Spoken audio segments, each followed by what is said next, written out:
Vous pensiez connaître Freddie Mercury.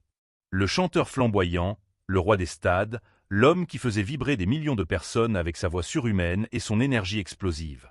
Vous avez vu Bohemian Rhapsody, vous avez chanté We Are the Champion à tue-tête, vous avez admiré ses costumes extravagants et son charisme inégalé.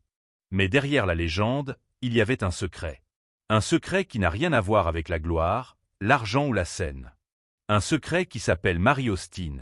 Avant de plonger dans cette histoire qui va vous faire voir Freddie d'un œil complètement nouveau, abonnez-vous et activez la cloche. Parce que ce que vous allez entendre aujourd'hui est l'une des plus belles et des plus douloureuses histoires d'amour du rock. Mary Austin est née en 1951 dans un quartier populaire de Londres, à Fulham. Rien ne la prédestinait à entrer dans l'histoire. Ses parents étaient sourds tous les deux. Son père posait du papier peint, sa mère faisait des ménages. L'argent manquait toujours un peu. La communication passait par les gestes, les regards, les expressions. Mary a grandi dans un monde où les mots n'étaient pas nécessaires pour comprendre les émotions. Elle a appris très tôt à lire les gens au-delà de ce qu'ils disaient, à sentir ce qu'ils cachaient. Cette sensibilité allait devenir sa force. Et la clé de tout. À 19 ans, elle travaille dans une boutique branchée de Kensington, Biba. Un endroit où la mode londonienne des années 70 explose. Les jeunes artistes, les musiciens, les rêveurs s'y croisent. Un jour, un jeune homme entre. Cheveux longs, dents proéminentes, regard perçant. Il s'appelle Farrokh Bulsara. Mais bientôt, le monde entier l'appellera Freddie Mercury. Il revient souvent. Il flirte. Il fait le clown. Mary le trouve trop extraverti, trop bruyant. Elle est réservée, presque timide. Lui est une tornade. Mais il insiste. Il l'invite à sortir. Elle finit par accepter. Et là, quelque chose se passe. Quelque chose d'inexplicable. Freddie n'est pas encore célèbre. Il vend des vêtements d'occasion sur un marché, il répète avec un groupe qui s'appelle Smile et qui va devenir Queen. Mary paie les factures. Ils vivent dans un studio minuscule. Ils mangent des sandwichs. Ils rêvent. Et ils tombent amoureux. Mary dira plus tard, « Il m'a fallu 3 ans pour vraiment tomber amoureuse de lui. » 3 ans à apprivoiser cette énergie folle. 3 ans à découvrir l'homme derrière le masque. L'homme sensible, vulnérable, qui avait besoin d'être aimé pour ce qu'il était vraiment. En 1973, Queen sort son premier album. Le succès arrive. Freddie devient une star. Mary voit l'homme qu'elle aime se transformer. Sur scène, il est un dieu.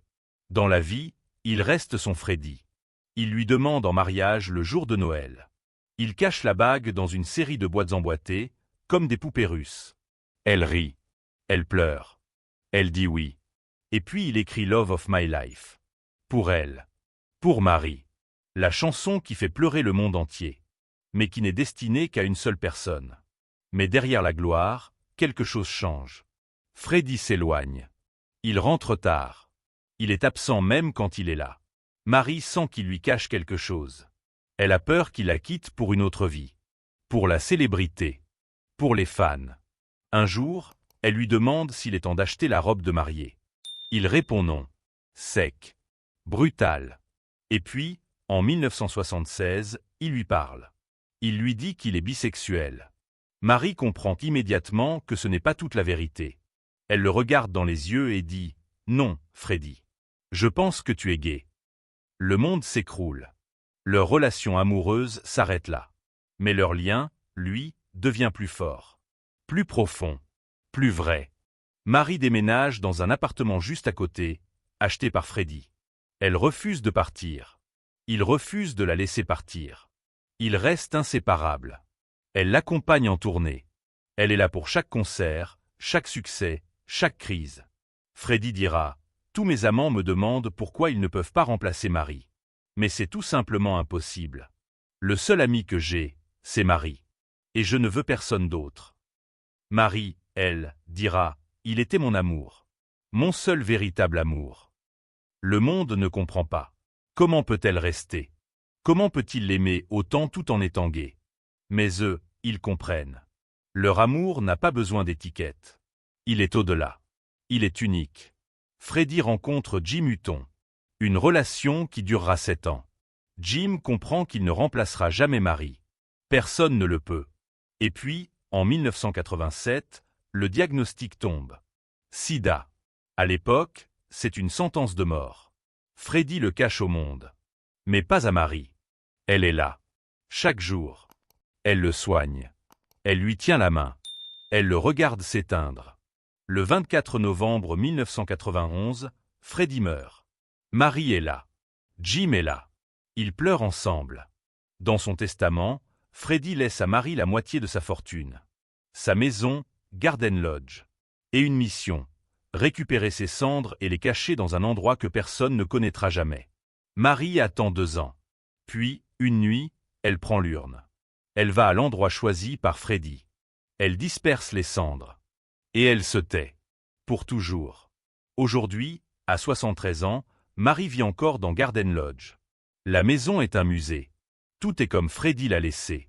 Les meubles, les tableaux, les souvenirs. En 2023, elle vend aux enchères 1500 objets de Freddy.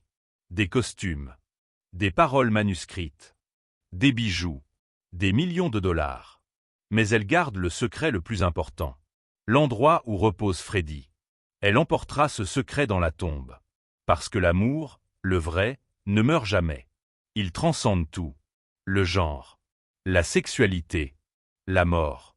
Freddy et Marie, c'est l'histoire d'un amour impossible qui a duré toute une vie. Et qui dure encore.